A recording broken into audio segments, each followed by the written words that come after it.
عن الساعة أيان مرساها فيما أنت من ذكراها إلى ربك منتهاها إنما أنت منذر من يخشاها.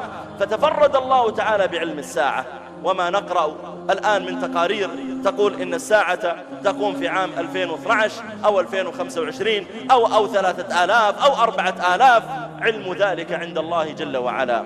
وقديما حاول البعض أن يقدر متى تقوم الساعة وكذبوا ولم يصدقوا، ومضت سنين على ما حددوه، مع أن بعضهم اعتمد على بعض أوائل السور وبعض الحروف المقطعة، ومع ذلك لم يلتفت إلى كلامه.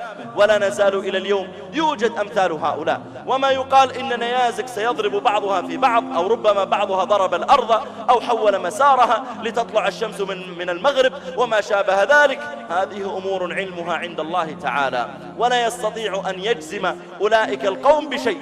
وربما أن النيزك الذي ذكروه فجأة يتحول مساره إلى مسار آخر دون أن يقدروا ذلك ولا يعلموا. فهؤلاء ليس عندهم علم المجرات جميعا ليعلموا حركة الكواكب كيف تكون، إنما المسألة توقعات. فلا يجوز أن يصدق أمثال هؤلاء، بل علم ذلك كله عند ربنا جل في علاه.